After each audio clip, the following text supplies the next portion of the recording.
நான் உங்ககிட்ட ஒன்று சொல்லணும். ஆனால் எப்படி சொல்றதுன்னு தான் எனக்கு புரியல. ஸ்ரேயா ஏதோ டென்ஷன்ல இருக்கா. அந்த டென்ஷனுக்கு பின்னாடி ஏதோ காரணம் இருக்கும். ஸ்ரேயா எடுத்த முடிவுக்கு பின்னாடி கண்டிப்பா ஏதோ ஒரு காரணம் இருக்கு. அது என்ன காரணமா இருக்கும்? நீ கட்டாயத்தின் பேர்ல ஒன்றும் இந்த கல்யாணத்தை பண்ணிக்கலையே. இதெல்லாம் என்னன்னு சொன்னா நீயே ஷாக் ஆயிடுவ. சொல்லுங்களேன், என்ன விஷயம்? கண்ணா, உனக்கும் சித்தார்த்துக்கும் நிச்சயதார்த்த டேட்டை ஃபிக்ஸ் பண்ணிட்டோம்மா. ஃபிக்ஸ் பண்ணிட்டீங்களா?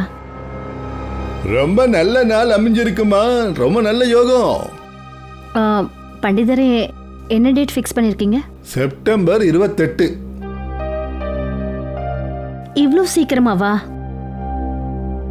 அப்பா இன்னும் கொஞ்ச நாள் தான் இருக்கு. இந்த நாள் தாம்மா நல்ல முகூர்த்த நாள். அதுக்கப்புறமா இந்த வருஷத்துல நல்ல நாளே இல்லம்மா. அப்ப சரி பண்டிதரே, நாங்களும் ரெடியா இருக்கோம். நல்ல காரியத்துக்கு ஏன் தாமதம் பண்ணணும்? சரிங்களா? கண்ணா, உனக்கு ஒன்றும் பிரச்சனை இல்லையே?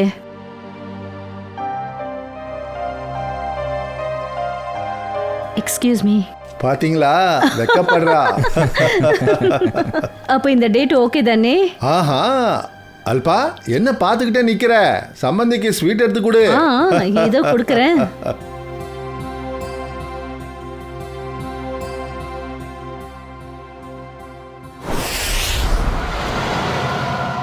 என்னால நம்பவே முடியல.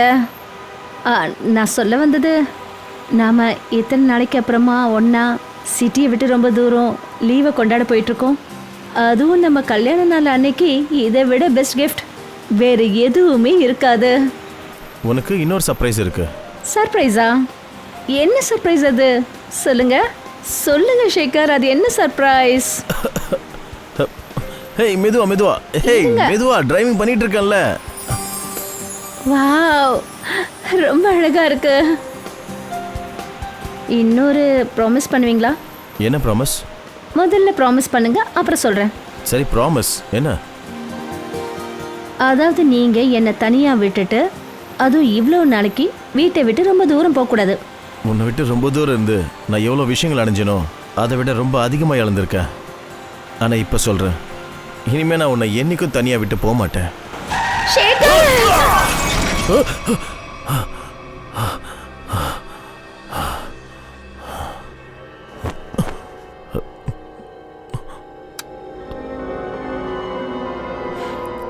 நிஷா, என்னை எதுக்காக விட்டுட்டு போன? நீ இல்லாம என்னால இருக்க முடியாது. கல்யாணம் பண்ண ஒரே வருஷத்துல என்னை விட்டுட்டு போகணுமா நிஷா? நீ பண்ணது கொஞ்சம் கூட சரியில்லை. உன்னை சந்தோஷமா பார்த்துக்கணும்னு நினைச்சேன். ஆனா நீ என்னை விட்டு போயிட்டல்ல.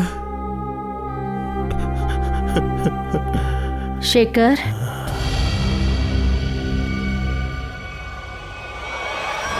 எனக்கு உங்க ஞாபகமாவே இருக்கு. என்னால இந்த மாதிரி தனியா இருக்க முடியல. நீங்க உங்க ப்ராமிஸை மறக்க கூடாது சேகர். எனக்கு உங்க ஞாபகமாவே இருக்கு சேகர். என்கிட்ட வந்துருங்க சேகர். எனக்கு உங்க ஞாபகமாவே இருக்கு. என்னால இந்த மாதிரி தனியா இருக்க முடியல. என்கிட்ட வந்துருங்க. உங்களோட சத்தியத்தை நீங்க மறந்துடாதீங்க. எனக்கு உங்க ஞாபகமாவே இருக்கு. எதுக்காக என்னங்க தனியா விட்டுட்டு போனீங்க? என்கிட்ட வாங்க. எனக்கு உங்க ஞாபகமாவே இருக்கு சேகர். எதுக்காக இங்க என்ன தனியா விட்டுட்டு போனீங்க?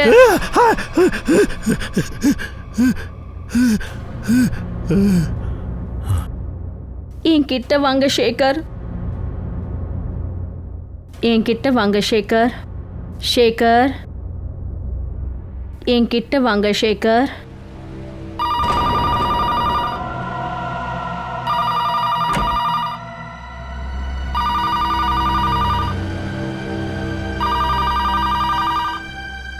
சேகர், எனக்கு ஒரே உங்க ஞாபகமாவே இருக்கு சேகர். என்னால இந்த மாதிரி தனியா இருக்க முடியாது. நீ எங்க இருக்க? எங்க இருக்க? நான் எங்க இருக்கேன் சேகர்? என்கிட்ட வாங்க. நிஷா நீயா? என்னாச்சு? ஆனா நீதான் இறந்துட்டியே. நீங்க ப்ராமிஸ் பண்ணிருக்கீங்க சேகர், நீங்க என்னை விட்டுட்டு எப்பவும் போக மாட்டேன்னு. வாங்க, என் கூட வாங்க.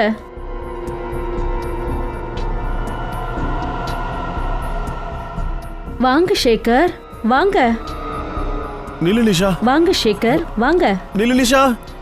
நில்லு நிஷா. நில்லு நிஷா. நிஷா நில்லு நிஷா.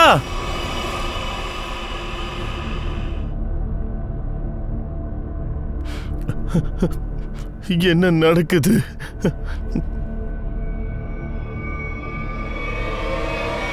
நிஷா.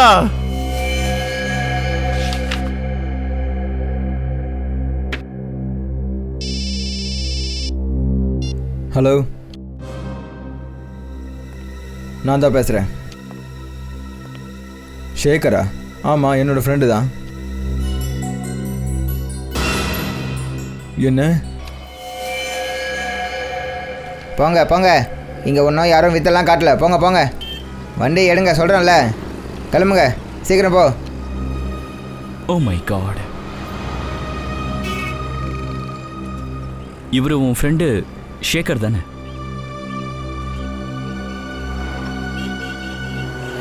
எடுத்துட்டு போங்க. சரி சொல்லுங்க, இந்த ஆக்சிடெண்ட்டை ஃபர்ஸ்ட் உங்களை யார் பார்த்தாங்க? சார், நான் தான் பார்த்தேன். இங்கே என்ன நடந்துச்சு? இங்கே பாருங்கள் சார், டெம்போக்காரர் மேலே எந்த தப்பும் இல்லை. டெம்போக்காரனுக்கு சப்போர்ட் பண்ணி பேசிக்கிட்டு இருக்கீங்க. உங்கள் பேர் என்ன? சார், என்னோட பேர் அவினாஷ். நான் உண்மை என்னவோ அது மட்டும் தான் சார் சொல்கிறேன். நீங்கள் என்ன சொல்ல வரீங்க? இது ஒரு ஆக்சிடென்ட்னா? சார், இது அந்த மாதிரியும் கிடையாது. அப்புறம் சார், அவர் நடந்து போயிட்டு இருக்கும்போது யார்கிட்டவோ என்னவோ பேசிகிட்டு இருந்தார். அட, நான் உன்னை தனியாக விட முடியாது. நான் சொல்றது சத்தியம். நீ கவலைப்படாத. நீ இல்ல, கொஞ்சம் என்ன கூட உனக்கு அப்படி தெரியுதா? கவலைப்படாத. சொல்றது புரியுதுல்ல? என்ன பிரச்சனை உனக்கு? சார் நான் வரேன். இங்கே பாருங்க. நான் வரேன். நீ கவலைப்படாத. நான் சொல்றது கேளு. நீ கவலைப்படாத. நான் வரேன். சார், அட, உங்களுக்கு என்னாச்சு? சொல்றேன்ல, நீங்க ஏன் இப்படி நான் பேசிட்டு இருக்கீங்க? வந்துடுறேன். சொல்றது கேளு. சார், ஒரு நிமிஷம் நில்லுங்க. சார் சார், இங்கே பாருங்க, உங்களுக்கு ஓகேனா உங்கள் வீட்டு ஆளுங்களுக்கு நான் ஃபோன் வரேன், பண்ணேன் சார். நான் சார் நான் சொல்கிறது கேளுங்க. வரேன். விடுங்கண்ணே. நான் வரேன். சொன்னா புரிஞ்சுக்கோ. நான் வரேன். போலாம். அவன் பைத்தியக்காரன் போல.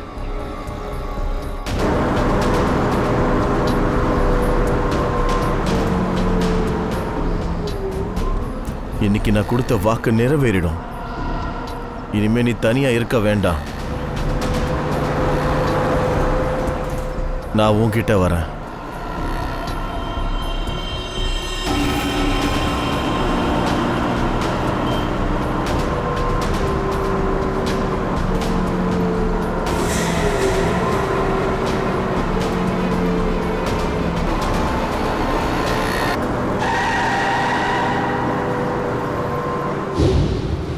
அப்படின்னா ஷேகர் தற்கொலை பண்ணிக்கிட்டாரா? அதுக்கு வாய்ப்பே இல்லை சச்சின். கொஞ்ச நாளைக்கு முன்னாடி தான் ஒரு கார் ஆக்சிடெண்ட்டில் ஷேகரோட மனைவி இறந்தாங்க. கார் ஆக்சிடெண்ட்டா? ஒருவேளை அவருடைய ஒய்ஃப் இறந்ததுனால ஷேகர் டிப்ரெஷனில் போயிட்டாரா? அதனால அவர் தன்னுடைய உயிரை இழந்துட்டாரு. இல்லை, அவன் ஒன்றும் அவ்வளோ வீக்கானவன் கிடையாது. உன்னோட ஃபீலிங்ஸ் எனக்கு புரியுது. அவர் உன்னோட ஃப்ரெண்டாக இருக்கலாம். ஆனால் இவங்க ஃபோனில் பேசிட்டு போகிறத பார்த்தாங்க, வண்டியில் நேராக விழுந்ததை பார்த்தாங்க. ஆமாம், ஃபோனில் பேசிகிட்டு இருந்திருக்கான். அதுவும் ரொம்ப வித்தியாசமா. நான் வரேன், நான் கொடுத்த வாக்கை நிறைவேற்றுவேன், நான் உன் கூடவே இருப்பேன். ஆனால் யார்கிட்டையும் பேசலை சார். இன்னைக்கு சேகர் காலையிலேருந்து யார்கிட்டையுமே பேசலை. அவருக்கு ஃபோன் கூட வரல சார். அப்போ அவர் யார்கிட்ட பேசிகிட்டு இருந்திருப்பாரு? தெரியல சச்சின். ஆனால் எனக்கு தெரிஞ்சது தற்கொலையாக இருக்காது. ஷேகரோட வீட்டு அட்ரஸ் என்ன? அவ திரும்ப வந்துட்டா. நீ எங்கே இருக்க? நான் தனியாக இருக்கேன். It was my fault. She is back. She is in danger.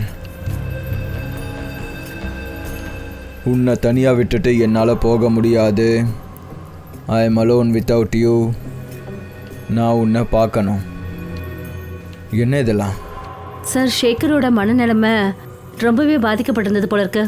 இப்படியெல்லாம் எழுதுறதுக்கு என்ன காரணமாக இருக்கும்? நீ திரும்பி வந்துட்ட. நான் உன்னை கண்டுபிடிச்சிட்டேன். She is back. ஷேகர் ஆக்சிடெண்ட்டை கண்ணால் பார்த்தவங்க சொன்னது என்னன்னா, வண்டியில் விழுந்து தற்கொலை பண்ணிக்கிறதுக்கு முன்னாடி இங்க எழுதியிருக்கிற மாதிரி சேகர் ஃபோன்ல பேசியிருக்காரு. நிஷா இறந்ததுக்கு அப்புறமா சேகர் ரொம்ப கவலையோடு இருந்தது உண்மைதான். ஆனால் இந்த மாதிரியெல்லாம் ரொம்ப டிப்ரெஸ் ஆகிருப்பான்னு என்னால் நினச்சி கூட பார்க்க முடியல. சார், இவர் மோகன், சேகரோட பக்கத்து வீட்டுக்காரர். ஒரு விஷயம் சொல்லுங்கள், நீங்கள் எப்போவாவது ஃபீல் பண்ணியிருக்கீங்களா? நிஷா இறந்ததுக்கு அப்புறமா சேகரோட நடவடிக்கையில் மாற்றம் தெரிஞ்சுதா? நிஷா அண்ணி இறந்ததுக்கு அப்புறம் சேகர் அண்ணன் ரொம்ப அமைதியாயிட்டாரு. இங்கேருந்து வீட்டை விட்டு வெளியில் கூட வர மாட்டார், எங்ககிட்ட பேசக்கூட மாட்டார். ஆமாம் சார், சில டைமில் ராத்திரியில் நிஷா நிஷான்னு சொல்லிட்டு சத்தம் போட்டு கத்துவார். அப்புறம் ரொம்ப சவுண்டாக வீடியோஸ் ப்ளே பண்ணி பார்த்துக்கிட்டு இருப்பார். சரி, தேங்க்யூ. நீங்கள் இப்போ போகலாம். ஆனால் மறுபடியும் தேவைப்பட்டால் நாங்கள் மறுபடியும் உங்களை காண்டாக்ட் பண்ணுவோம்.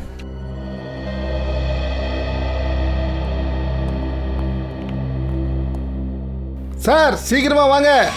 ஃப்ரெடி, பூர்வி கொஞ்சம் சீக்கிரமா வாங்களே. என்னாச்சு ஃப்ரெடி? என்னாச்சு? சார் இந்த வீடியோ பாருங்களேன். வீடியோவா? வீடியோ எங்கே இருக்கு? சார் வீடியோ இருக்கு சார், வீடியோ இருக்கு. அது ஒரு பயங்கரமான வீடியோ சார். பூர்வி, ப்ளே பண்ணுங்க. Yes sir. சேகர், எனக்கு உங்க ஞாபகமாகவே இருக்கு சேகர். என்னால் இந்த மாதிரி தனியாக இருக்க முடியாது. நீங்கள் பண்ண சத்தியத்தை மறக்கக்கூடாது சேகர். என்னை எதுக்காக இங்கே தனியாக விட்டுட்டு போனீங்க? நிஷா, இப்படி ஒரு வீடியோவா? இந்த வீடியோவோட டேட் செக் பண்ணுங்க. Yes sir. செப்டம்பர் 12 2014. ஆனால் அது எப்படி நடக்கும்? ஏன்னா நிஷா இறந்து போனது ஜூலை 2nd வீக்கில். ஒருவேளை நிஷாவோட ஆக்சிடென்ட் நடந்து அவன் இறக்கல போல இருக்க. இதில் அவளோட தந்திரம் ஏதாவது இருந்தா? இல்லை பூர்வி, அப்படி நடக்க வாய்ப்பே இல்லை. ஏன்னா நிஷாவோட இறுதி சடங்கு என் கண்ணுக்கு முன்னாடி தான் நடந்துச்சு. அப்புறம் இந்த வீடியோ எப்படி சார்? இந்த விஷயத்தை பற்றி தெரிஞ்சுக்கிறதுக்கு நிஷாவோட கார் ஆக்சிடென்ட்டை பற்றின முழு விவரங்களை நம்ம தெரிஞ்சுக்கணும்.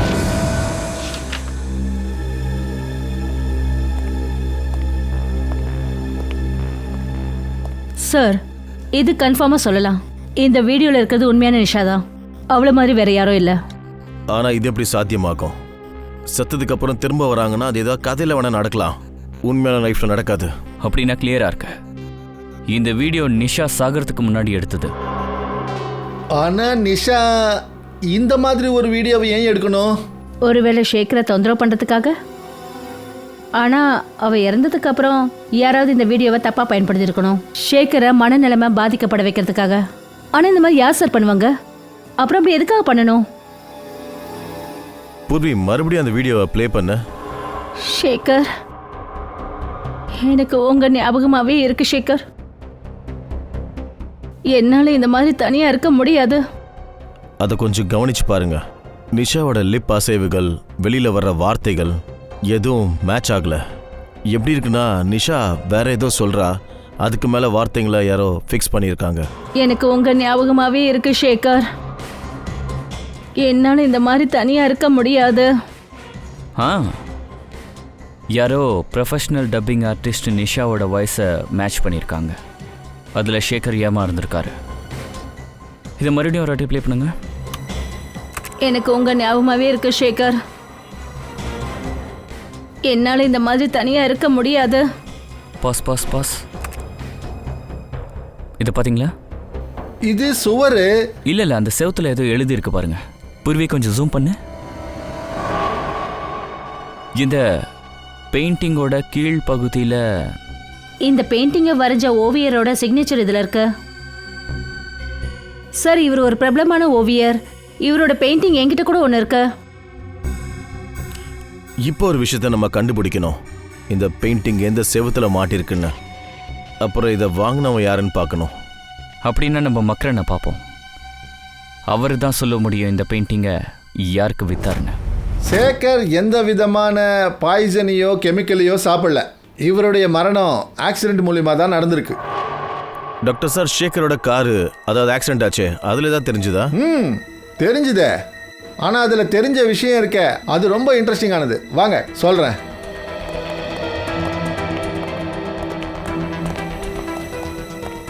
இங்கே பாருங்க, இது சேகர் வண்டியோட பேசஞ்சர் சைடில் இருக்கிற கதவு. இந்த கதவுல தான் இடிபட்டு இருக்கு. அது நமக்கே தெரிஞ்ச விஷயந்தான். 2 வண்டி ஒன்னோட ஒன்று இடிக்கும்போது அந்த வண்டியினால நிச்சயமாக ஒரு அடையாளம் ஏற்படும். இங்கேயும் அந்த அடையாளம் இருக்கு. இங்கே பாருங்க, இந்த இடத்துல இந்த நீல நிறம். அப்போ ஏதோ ப்ளூ கலர் வண்டி வந்து இடிச்சிருக்குன்றீங்களா? கண்டிப்பா. எந்த ஃபோர்ஸில் இது டென்ட் ஆயிருக்கோ, எந்த ஃபோர்ஸில் வந்து அது இடிச்சுதோ, அந்த ஃபோர்ஸை பார்க்கும்போது ஏதோ பெரிய வண்டி, அதாவது ட்ரக்கு, டெம்போ, லாரி, இந்த மாதிரி ஏதோ ஒரு வண்டி தான் இந்த இடத்துல வந்து இடிச்சிருக்கு. சோலங்கி சார், ட்ரக்கோ இல்லைன்னா டெம்போவோ எந்த வண்டி சேகர் வண்டியை வந்து மோதிச்சோ அந்த வண்டிக்கும் சேதாரம் ஏற்பட்டு இருக்கும்ல? சேதாரம் ஏற்பட்டிருக்க, கண்டிப்பாக ஏற்பட்டிருக்கோம். அந்த சேதாரத்துக்கான எவிடன்ஸ் நம்மக்கிட்ட இருக்கு. இங்கே பாருங்க, அந்த வண்டியோட சில துண்டுங்க மோதனப்போ அங்கேயே விழுந்திருக்கு. இதை பாருங்க.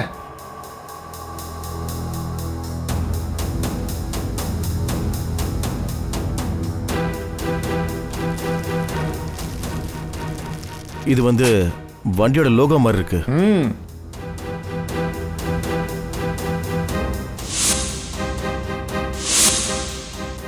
கேஎஸ் சார், நடுவில் ஒரு எழுத்தை காணும்னு நினைக்கிறேன். சார், நான் இந்த லோகோவை ஏற்கனவே எங்கேயோ பார்த்துருக்கேன். இது கேஎஸ்எஸ். கேஎஸ்எஸ் அந்த என்ஜிஓவா? கல்யாண் சேவா சதன். ஓ, நிஷாவை கொல்றதுக்கு என்ஜிஓட வண்டியை பயன்படுத்தியிருக்காங்களா? அந்த என்ஜிஓக்கு போய் பார்க்கணும்.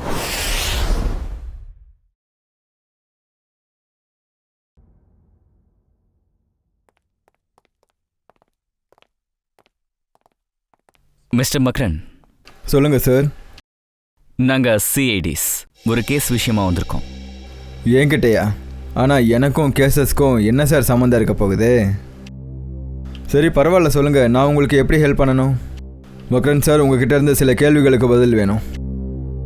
கண்டிப்பாக உங்களுக்கு உதவி செய்கிறதுல எனக்கு சந்தோஷம். கேளுங்க, நீங்கள் என்ன தெரிஞ்சுக்கணும்? இங்கே பாருங்கள் மக்ரன் சார், உங்ககிட்ட பெயிண்டிங் வாங்கின ஒருத்தரோட டீட்டெயில்ஸ் நாங்கள் தெரிஞ்சுக்கணும். அந்த பெயிண்டிங் உங்ககிட்ட இருக்கா? இங்கே பாருங்கள், பெயிண்டிங்கை பற்றி எங்களுக்கு அந்தளவுக்கு தெரியாது. ஆனால் ஒரு வீடியோ ஃபுட்டேஜில் பெயிண்டிங்கோட இந்த பகுதி எங்களுக்கு கிடச்சிது. இதில் உங்கள் சிக்னேச்சர் இருக்கு பாருங்கள், தெரியுதா?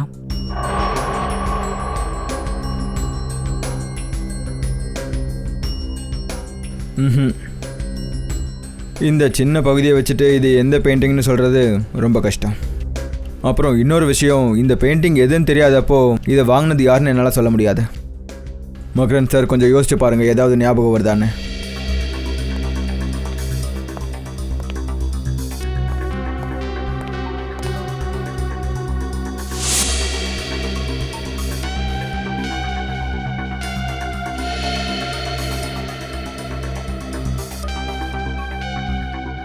மக்ரன் சார், ஒரு விஷயம் சொல்லுங்கள். நீங்கள் எல்லா பெயிண்டிங்ஸ்லேயும் பெயிண்டிங் ரைட் சைடில் சிக்னேச்சர் போட்டிருக்கீங்க. ஆனால் இந்த பெயிண்டிங்கில் மட்டும் லெஃப்ட் சைடில் போட்டிருக்கீங்க பாருங்கள். இதுக்கு ஏதாவது காரணம் இருக்கா? காரணம் இருக்குது. ஆனால் அதுக்கு முன்னாடி நான் உங்களை பாராட்டணும்னு நினைக்கிறேன்.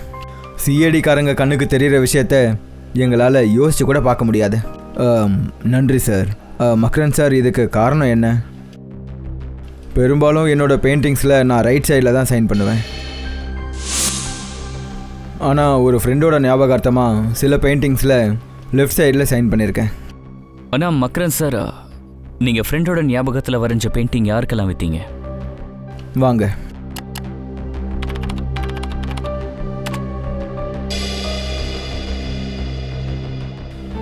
முப்பது பெயிண்டிங்ஸை விற்றுருக்கேன். ஆனால் நீங்கள் சொன்ன பெயிண்டிங்கை வாங்கினது யாருன்னு சொல்கிறது கொஞ்சம் கஷ்டம். இந்த 30 பேரோட லிஸ்ட்டில் ஒரு விஷயம் தெரிஞ்சிடும். நிஷாவோட ஃபுட்டேஜில் மாட்டப்பட்டிருந்த அந்த பெயிண்டிங் யார் வாங்கினாங்கன்னு நமக்கு தெரிஞ்சிடும். எங்க என்ஜிஓ வேன் ஒரு காரை மோதிடுச்சா? அப்புறம் யாரோ ஒரு லேடி இறந்துட்டாங்களா? அப்படி நடக்க வாய்ப்பே இல்லை. நீங்க ஏதோ தப்பா கேள்விப்பட்டு வந்திருக்கீங்கன்னு தோணுது. தப்பாலாம் கேள்விப்படலை. எங்ககிட்ட எவிடன்ஸ் இருக்கு. சரி, ஒரு விஷயம் சொல்லுங்கள். உங்கள் என்ஜிஓவில் எத்தனை வேன்ஸ் இருக்குது? அதில் எத்தனை பேர் வேலை செய்கிறாங்க? சார் டோட்டலாக எங்ககிட்ட 4 வேன் இருக்குது. அது எல்லாமே சேரிட்டபிள் வேலையில் பிஸியாக இருக்கும். அப்புறம் அதுக்கு 8 டிரைவர்ஸ் இருக்காங்க. ராத்திரி பகலுன்னு ஒவ்வொரு வேனுக்கும் தனித்தனி டிரைவர்ஸ் இருப்பாங்க. எல்லாருமே ரொம்ப நல்லவங்க சார். உண்மை முதல்ல வெளியே வரட்டும். சார், நாங்கள் இவங்களுடைய 4 வேன்ஸையும் செக் பண்ணோம். அந்த 4லேயும் எதுலேயுமே ஆக்சிடெண்ட்டுக்கான எவிடன்ஸ் கிடையாது. உங்ககிட்ட 4 வேன் மட்டும்தான் இருக்கா, இல்லை ஏதாவது வேன் ஏதாவது வேலை விஷயமா வெளியே போயிருக்கா? சார் இன்னைக்கு எல்லா வேன்ஸோட இன்சூரன்ஸை ரெனியூ பண்ண வேண்டிய டேட்டு. அதனால எல்லா வேன்ஸும் வெளியில தான் சார் நின்றுக்கிட்டு இருக்கு. அது மட்டும் இல்லாமல் இன்சூரன்ஸ்காரங்க இங்கேயே வருவாங்க. அப்புறம் ஏதாவது வேன் இப்போ சமீபத்தில் விற்றீங்களா? எங்ககிட்ட பழைய வேன் இருந்துச்சு. அதை வாங்கி 15 வருஷம் ஆகுது. அதை கொஞ்ச நாளுக்கு முன்னாடி நாங்கள் வித்துட்டோம் சார். யாருக்கு விற்றீங்க? சார் எங்ககிட்ட ஒரு ஆள் வந்தார். அவரோட பேர் என்ன? சார் அந்த டீட்டெயில்ஸ் ஃபுல்லாக கம்ப்யூட்டரில் இருக்குது. அது வேணால் காட்டுறேன் சார். சார், நான் ஒரு முக்கியமான வேலையை வெளியில் போகணும். அசோக் உங்களுக்கு ஹெல்ப் பண்ணுவார். Can I? ஷூர். தேங்க்யூ.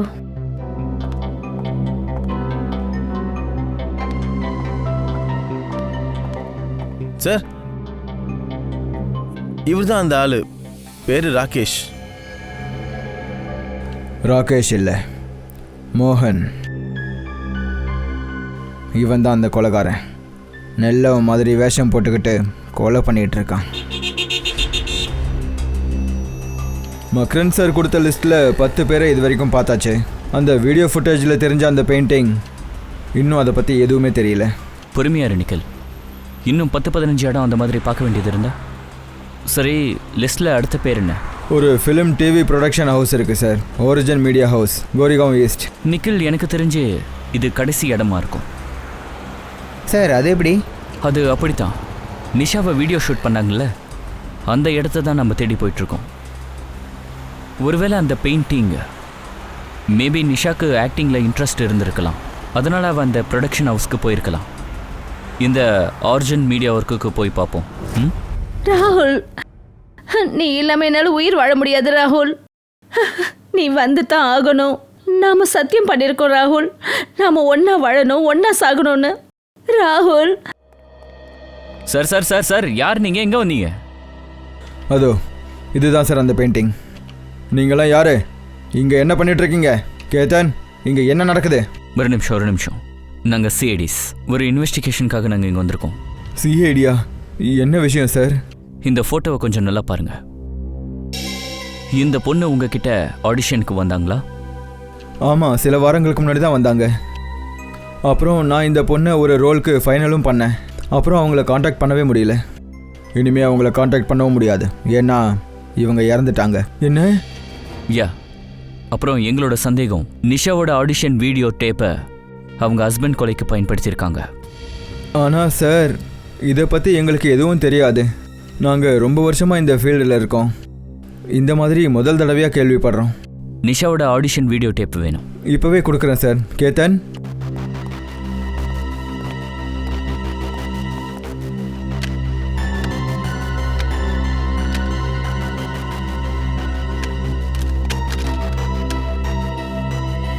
என்னது இது? நிஷாவோட சீடியை காணும். காணுமா? சோனலோட சீடியையும் காணும் சார். அது எப்படி காணாம போகும்? அப்போ இந்த கொலைக்கு உங்களுக்கு ஏதோ சம்மந்தம் இருக்கு? ஐயோ இல்லை சார், அப்படியெல்லாம் சொல்லாதீங்க. நாங்கள் கலைக்கு பூஜை செய்கிறவங்க. ஆக்டிங்கில் ஆர்வம் இருந்து கஷ்டப்படுறவங்களுக்கு நாங்கள் வேலை கொடுத்து அவங்களுக்கு தன்னம்பிக்கையை கொடுக்குறோம். யாரோ ஒருத்தர் இங்கே வந்து இந்த 2 சீடியையும் இங்கேருந்து திருடிட்டு போயிருக்காங்க சார். நீங்கள் சோனல் அட்ரஸ் கொடுங்க. இந்த கொலைக்கும் சோனலுக்கும் என்ன சம்மந்தம் இருக்குன்னு நாங்களே கண்டுபிடிச்சிக்கிறோம்.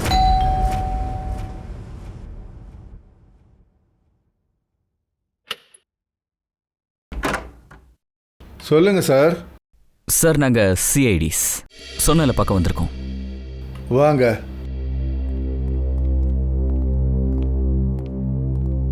இவதான் சோனல். இது எப்படி நடந்துச்சு? என்னன்னு சொல்றது சார்? அவளுடைய கார் ஆக்சிடென்ட் ஆயிடுச்சு சில வாரங்களுக்கு முன்னாடி. சார், அவர் சோனலோட ஹஸ்பண்டா? ஆமாம் சார், வினய். சோனல் இறந்ததுக்கு அப்புறம் அவருடைய மனநிலை கொஞ்சம் கூட சரியில்லை. அப்புறம் அடிக்கடி ஃபோன் பண்ணி சொல்லுவார், சோனல் வரப்போறா, சோனல் பேச விரும்புகிறான்னுவார். அப்புறம் இன்னும் என்னென்னமோ சொல்லுவார். கொஞ்ச நாள் முன்னாடி அவர் தற்கொலை பண்ணிக்கிட்டாரு. இல்லை சார், அவர் தற்கொலை பண்ணிக்கல, அவரை கொலை பண்ணியிருக்காங்க. கொலைக்காரன் திறமையானவன், கொலையை தற்கொலையா பக்காவாக பிளான் பண்ணியிருக்காங்க. சரி, ஒரு விஷயம் சொல்லுங்க, வினய் உங்ககிட்ட எப்பயாவது சொல்லியிருக்காரா சோனில் டிவி இல்லைனா கம்ப்யூட்டரில் பார்த்துருக்கேன்னு? ஆமாம், அவர் இறக்கறதுக்கு 2 நாள் முன்னாடி.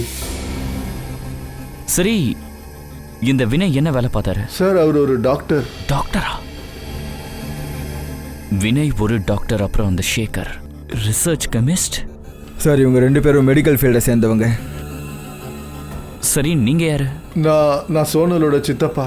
உங்களுக்கு ஏதாவது ஐடியா இருக்கா வினய்க்கு சேகர்னு யாரையாவது தெரியுமா? தெரியாது சார். வினய் தன்னுடைய சொந்த வாழ்க்கையை பற்றி ரொம்பலாம் பேச மாட்டார். அப்படின்னா கண்டிப்பாக அவங்க 2 பேருக்கும் தெரிஞ்சிருக்கணும். அப்புறம் 2 பேர் இறந்தது எப்படி ஒரே மாதிரி இருக்கும்? ஒன்று பண்ணுவோம், இந்த வீட்டை நல்லா சர்ச் பண்ணுவோம், ஏதாவது கிடைக்குதான்னு பார்ப்போம்.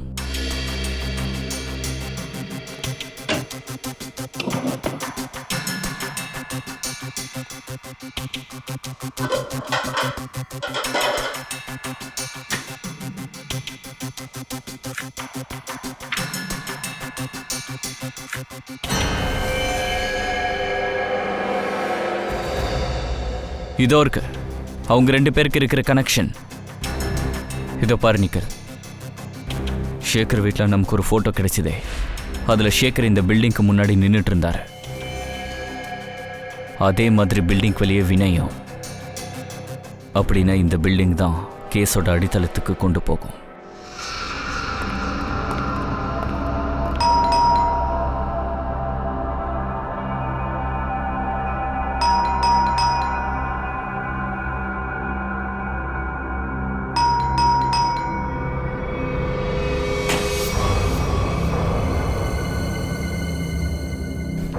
மோகன், மோகன், மோகன், மோகன். சார், வீட்டில் யாரும் இல்லை போல இருக்கு. சரி வாங்க, உள்ள யாரோ இருக்காங்க.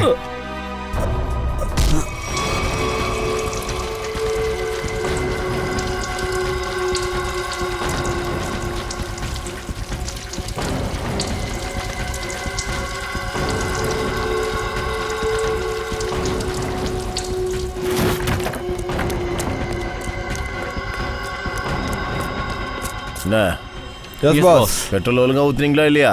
S boss. போங்க, போய் வண்டியில் உட்காருங்க. ஓகே.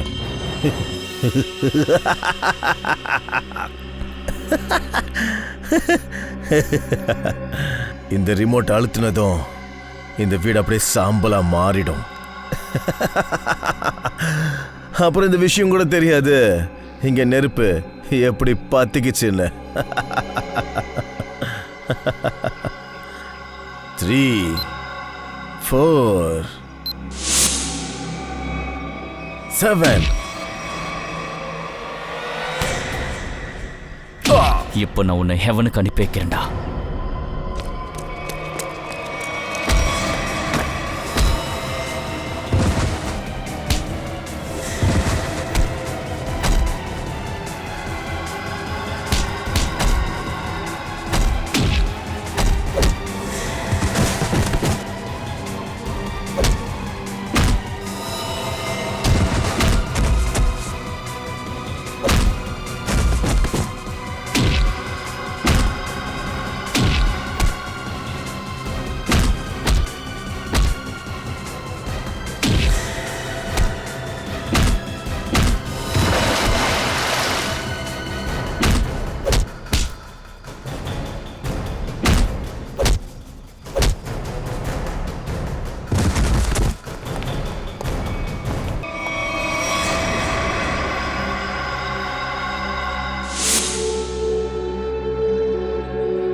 திடீர்னு ராகேஷா வர, திடீர்னு மோகனா வர. ஒழுங்கா சொல்லு, உன் வீட்டில் உனக்கு என்ன பேர் வச்சிருந்தாங்க? Sir, Raqqa. சொல்லு, வினய் அப்புறம் சேகரை எதுக்கு கொன்ன? பணம் கொடுத்தாங்க சார். பணத்துக்காக கொலை பண்ணுவியா நீ? யார் உனக்கு பணம் கொடுத்தது? எனக்கு அவங்களுக்கு தெரியாது சார். நான் ஒரு தடவை தான் பார்த்துருக்கேன். ஆனால் முகத்தை மறைச்சிருந்தாங்க சார். இனிமே நீ எங்களுக்கு பிரயோஜனம் இல்லைன்னு நினைக்கிறேன். இங்கே பாரு, நீ மட்டும் எதுவும் சொல்லலை, இனிமே எங்களுக்கு நீ தேவையில்லை. சார் சார் சார் ஒரு நிமிஷம், நான் சொல்றது உண்மை சார். தயவு செஞ்சு கேளுங்க சார். என்கிட்ட ஒரு லிஸ்ட் இருக்கு. எடுக்கிறேன் சார். இந்தாங்க சார்.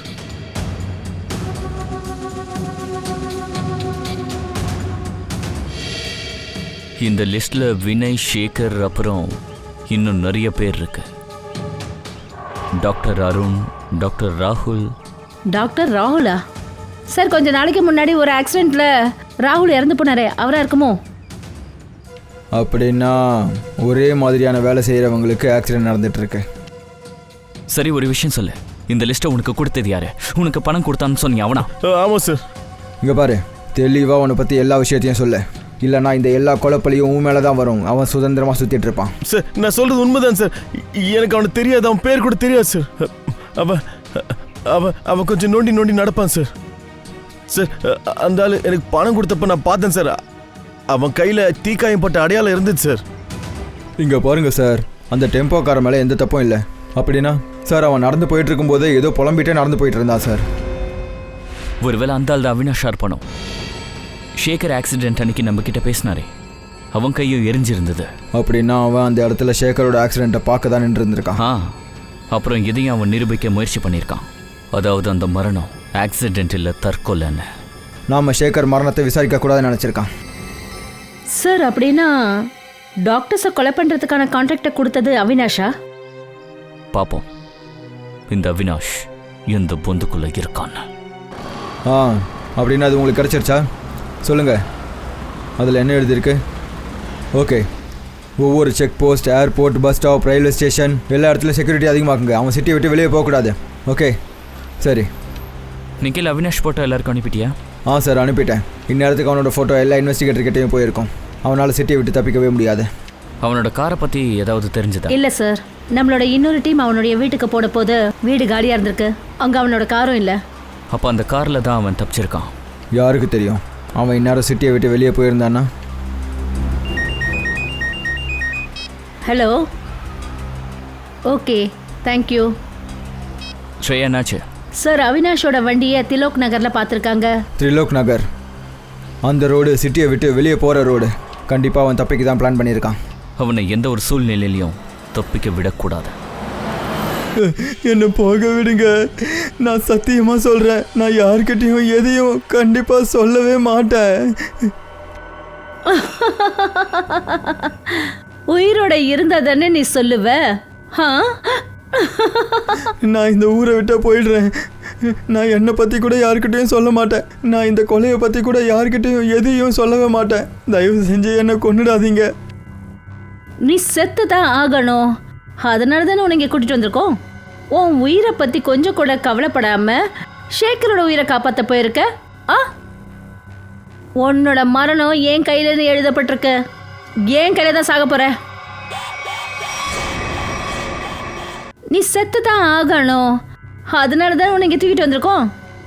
உன் உயிரை பற்றி கூட கவலைப்படாம சேகரோட உயிரை காப்பாற்ற போயிருக்க. உன்னோட மரணம் என் கையிலன்னு எழுதப்பட்டிருக்கு. ஆமா, என் கையில.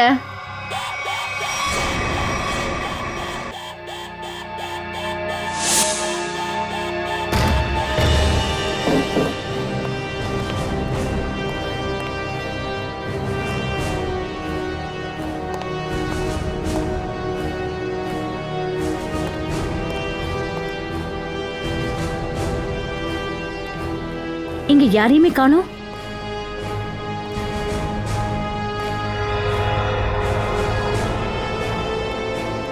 ஓ மை காட், அவினாஷ் நீயா? இந்த கதையில நீ தான் வில்லன் நினைச்சிட்டு இருந்த. ஆனா வில்லன் வேற யாரோ. யார் அது? நான் தான். அதித்தி? இல்ல இல்ல இல்ல, முதல்ல உங்களை சுத்தி என்ன இருக்குன்னு பாருங்க.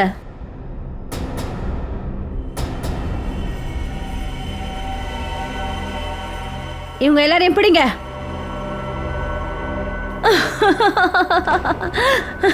சீக்கிரம் பிடிங்க. வாங்க. இந்த கொலைகள் எதுக்காக பண்ற? எங்க கம்பெனியோட ஃபர்மா பிரான்ச் ஒரு மெடிசனை கண்டுபிடிச்சது. அப்புறம் எங்களுக்கு ஒரு சந்தேகம். அதாவது அதை பயன்படுத்தினதுக்கு அப்புறமா மக்களுக்கு ஹைப்பர் டென்ஷன் மாதிரி இன்னொரு வியாதி பரவக்கூடிய வாய்ப்பு இருக்கலான்னு. அப்புறம் நாங்கள் லாஸ்ட் ஸ்டேஜில் இருந்தோம். அப்புறம் நாங்கள் எங்களோட ஃபீல்டை சேர்ந்தவங்களையே ரிசர்ச் பண்ணுறதுக்காக அவங்கள காண்டாக்ட் பண்ணோம். அதுக்கப்புறம் அவங்க எல்லாரையும் கொலை பண்ணியிருக்கேன். அவங்க ரிப்போர்ட் கொடுத்தாங்க. அதாவது இந்த மருந்தை சாப்பிட்டதுக்கு அப்புறமா மக்களுக்கு குணமாகலாம், ஆனால் 5 இல்லை 10 வருஷத்துக்கு அப்புறமா அவங்களுக்கு கேன்சர் வர வாய்ப்பு இருக்குன்னாங்க. அப்புறம் ஏற்பாடு பட்டாவது நான் அந்த மெடிசனை லான்ச் பண்ணி ஆகணும். அது மெடிசன் இல்லை கரையான்னு தெரிஞ்சதுக்கு அப்புறம் கூடவா என்னோட கோடிக்கணக்கான பணம் இதில் மூழ்கிடுச்சு. என்னால் பின்வாங்க முடியாது. அதனால என்னுடைய மெடிசனை லான்ச் பண்ணுறதுக்கு முன்னாடி அந்த 10 பேரை நான் மேலே அனுப்பி ஆகணும். அதனால நீ கொலைகளை பண்ண ஆரம்பிச்சிட்ட. அதை பார்க்க எப்படின்னா அது ஒரு தற்கொலை மாதிரி. ஏன்னா இந்த கேஸை பற்றின இன்வெஸ்டிகேஷனோ இல்லை என் மேலே எந்த சந்தேகமும் வரக்கூடாதுன்னு நினச்சேன். ஆனால் அவினாஷை கொலை பண்ணணும்னு நினைக்கும் போது உன்னால் அது முடியல, கரெக்டா? நான் வேணுமே தான் ஆரம்பத்துலேருந்தே அவினாஷை விட்டு வச்சுருந்தேன். ஏன்னா அவனுக்கு புரிஞ்சு போச்சு அவனோட குரூப்பை சேர்ந்தவங்க எல்லாரும் செத்துக்கிட்டு இருக்காங்கன்னு. அதனால அவன் ஒளிஞ்சிக்கிட்டான். ஆனால் இதை அவன் ஷேக்கருக்கு சொல்ல போன போது என்னோட கவனம் அவன் மேலே பட்டுச்சு. அப்புறமா இந்த எல்லா பழியையும் ராக்கா மூலமாக அவினாஷ் மேலே சுமத்தணும்னு பிளான் பண்ணியிருக்கேன். ஆமாம், ஏன்னா அவினாஷ் இறந்ததுக்கப்புறம் இவன் எல்லாம் கொலையும் பண்ணிட்டு எஸ்கேப் ஆயிட்டான்னு எல்லாரும் நினச்சிப்பாங்க. அப்புறம் ஷேக்கரோட வீட்டில் நிஷாவோட ஆத்மாவை எப்படி கொண்டு வந்த? ஹோலோகிராம், வேற எதுவும் இல்லை. ஒளியால் உருவாக்கப்பட்ட 3D வடிவங்கள். ஷேக்கர் அதனால ஏமாந்துட்டான். ஏன்னா அவன் மனசில் நாங்கள் பதிய வச்சுட்டோம் நிஷா திரும்பி வந்துட்டான்னு. உன்னோட அறிவை எந்த அளவுக்கு தப்பா பயன்படுத்தணுமோ இப்ப பண்ணிருக்க.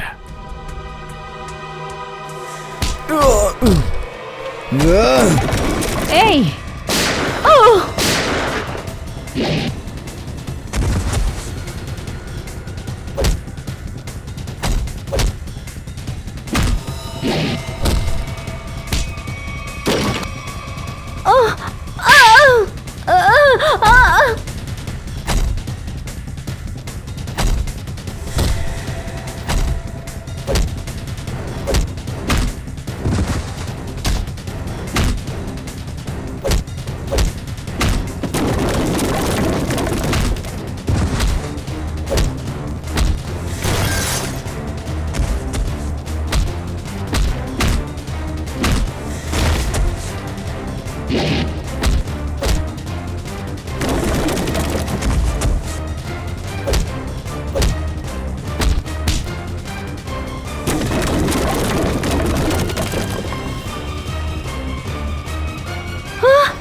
எங்க தப்பிக்க பாக்குற? இனி மீதி இருக்க வாழ்க்கைய ஜெயில போய் கம்பி என்ன. உனக்கு தூக்கு தண்டனை கொடுத்தாலும் பத்தாதுன்னு தான் சொல்லுவேன்.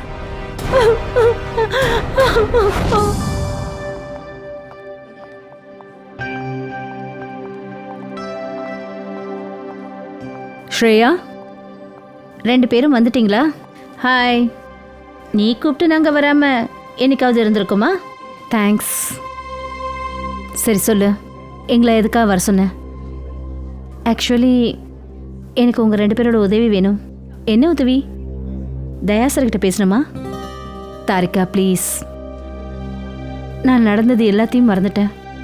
இப்போது என்னுடைய வருங்கால லைஃப்பை பற்றி தான் நான் கான்சன்ட்ரேஷன் பண்ணணும். தயா சாரை பற்றி எதுவும் பேச வேண்டாம், ஓகே? ஸ்ரேயா, நடந்த விஷயங்கள் எல்லாத்தையும் மறந்துட்டேன்னு சொன்னேன். ஆனால் தயா சாரோட பேச்சை எடுத்ததும் உனக்கே இவ்வளோ கஷ்டமாக இருக்கு?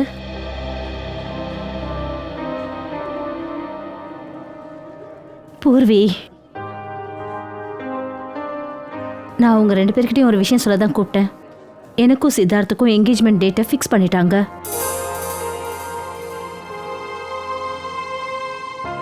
சாரி ஸ்ரேயா, அப்படி நான் சொன்னது உனக்கு தப்பாக இருந்தா ஐ எம் சாரி. எப்பா, நீங்கள் 2 பேரும் என்னோட பெஸ்ட் ஃப்ரெண்ட்ஸ். ஆனால் இப்போ என் மைண்ட் சொல்கிறத மட்டும் தான் கேட்கணும்னு நினைக்கிறேன். என் இதயத்தை நெருங்கினா கூட எனக்கு ரொம்ப பயமா இருக்கு.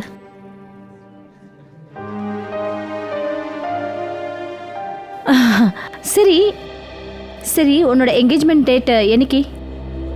September 28th. 28th செப்டம்பரா?